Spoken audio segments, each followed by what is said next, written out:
The ocean floor feels distant and silent, out of sight and out of reach.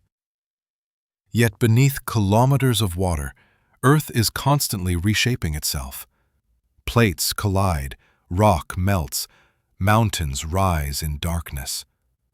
To understand our planet, we must look not at the land we stand on, but at the ground hidden below the sea.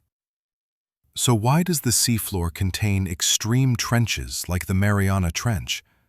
Mountains rise above sea level, yet deeper valleys exist underwater. Why? The problem begins when tectonic plates collide. Some plates are denser than others, and when an oceanic plate meets another plate, gravity pulls it downward in a process called subduction. Over millions of years, this bending drags the seafloor deep into Earth's mantle, creating narrow trenches that become the deepest places on the planet, shaped not by erosion, but by the slow force of Earth itself. These trenches reveal something fundamental. The ocean floor is not fixed. It moves.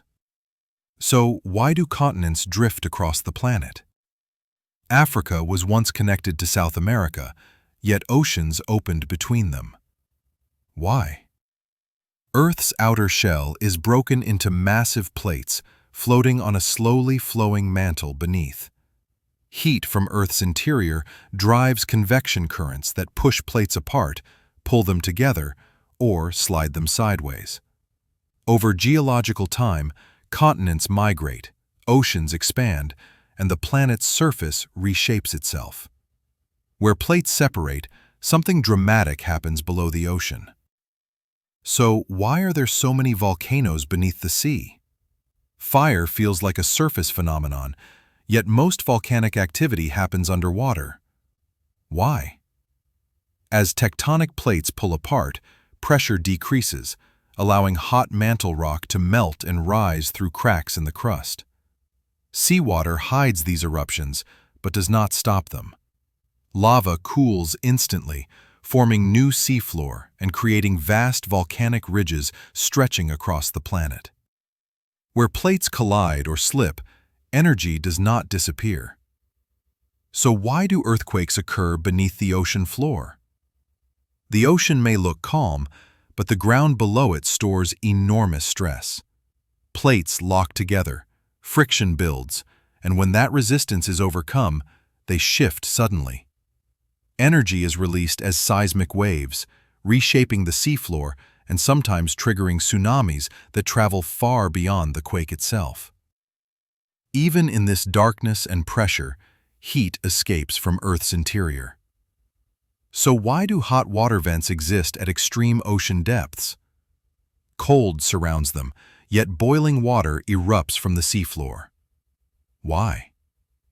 Seawater seeps into cracks in Earth's crust, travels downward, heats near molten rock, dissolves minerals, and then rises rapidly. When this superheated water meets cold seawater, minerals crystallize instantly, forming towering hydrothermal vents that release heat, chemicals, and energy into the deep ocean. Those minerals do not vanish. They accumulate. So why does the ocean floor contain valuable metals? Gold, cobalt, and rare earth elements are not only found on land. Why? Hydrothermal fluids carry dissolved metals from deep within Earth, and as these fluids cool, metals precipitate and settle. Over millions of years, slow chemical processes form metal-rich nodules and deposits, turning the seafloor into both a geological archive and a potential resource. But the seafloor records more than minerals. It records time. So why do ocean sediments preserve Earth's history?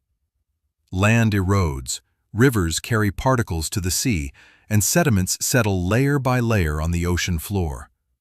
Dust, shells, volcanic ash, and microscopic life accumulate slowly, with each layer capturing the conditions of its era. Temperature, chemistry, and even atmospheric changes become locked into stone, creating a timeline that spans millions of years. Some of the most surprising records are alive. So why do deep-sea volcanoes support unique ecosystems? No sunlight reaches these depths, yet life thrives. Why? Hydrothermal vents release chemicals like hydrogen sulfide, which specialized bacteria use as an energy source. These bacteria form the base of entire food webs, supporting creatures found nowhere else on Earth, proving that life can adapt even without sunlight. If the seafloor is so important, why do we know so little about it? So why is the ocean floor so difficult to explore? We have walked on the moon, yet much of the deep ocean remains unseen. Extreme pressure crushes equipment, darkness eliminates visibility, and distance complicates communication. Exploration demands advanced robotics, immense cost, and constant risk. And that leads to the final question. So why is the deep ocean still Earth's greatest mystery? It covers more than half the planet, shapes climate, geology, and life, yet we have mapped only a fraction of it. The ocean floor is vast, dynamic, and hostile to humans. Every discovery reveals how much remains unknown. The land we see is only the surface. Beneath the ocean lies the engine of the planet, silently building, destroying, and evolving. To understand Earth's past and its future, we must keep exploring the depths below.